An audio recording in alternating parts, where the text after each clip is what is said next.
Hello, welcome to the show. This is Hack Hunter, where we review some of the best and worst tattoo artists that are in the country. Now, this is part number 2 of our Mississippi episode, and go back and watch part number 1 if you haven't seen it, because a viewer wrote in and she was having a real hard time finding a good artist in her small town in Mississippi there. And if you watch part number 1, you'll see what we mean. There were some real sketchy artists out there. She was looking for someone that could do a color portrait of her grandma, and to find the right artist, we had to travel quite a ways out, and so we headed all the way down across the border into Louisiana, where we found this guy. Enter Tato Hernandez Ramirez.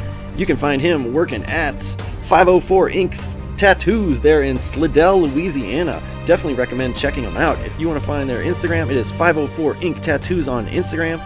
Always recommend doing your own research, guys, but let me show you the highlights. Bam, look at that.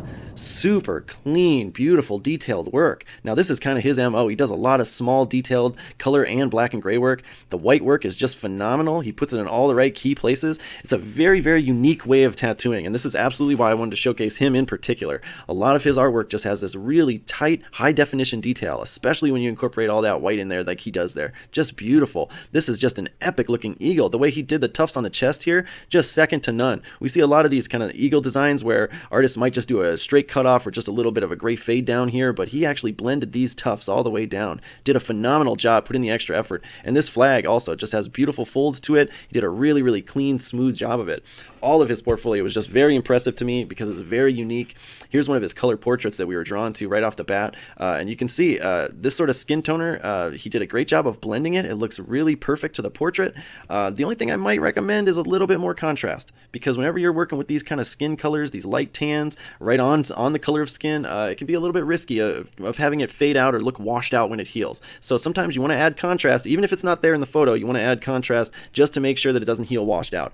But other than that, his application technique is just beautiful. Very, very epic stuff, especially applying light grays like this. Look at how well blended those light grays are. Such a cool application technique, I think, on his part.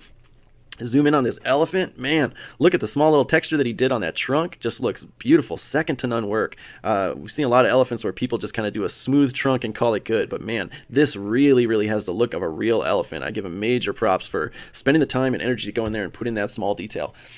Here's a little cool one where they got a deep sea diver taking his octopus for a walk. I think, let me just point out these suckers, because the suckers on octopuses, man, a lot of artists miss the mark on these ones. You got to get them at the right angle. They're 3D. They're not just little circle donuts, and he did a great job here. Every angle of these looks natural and right on.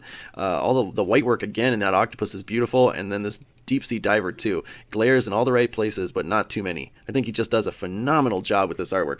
The only thing I might give him a little bit of a hard time about is his photography. Some of his imagery looks a little bit darker than it normally would be. I could tell he's either putting filters on there or editing it, but that's a pretty small gripe when I can tell his artwork doesn't actually need the filters, because he's doing such a phenomenal job already.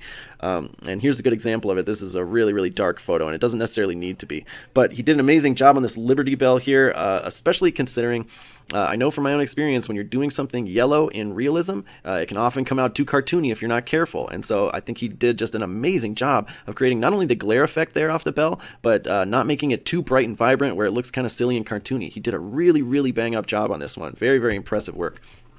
And here's another one. When I zoom in here, look at each one of these small little lines in the compass. He just went for it. All that small detail. He's not scared of it at all. I love the fleur-de-lis top on this anchor. That's a really cool choice. But look how smooth and round and shiny that anchor is. Just brilliant. And the texture in the eye.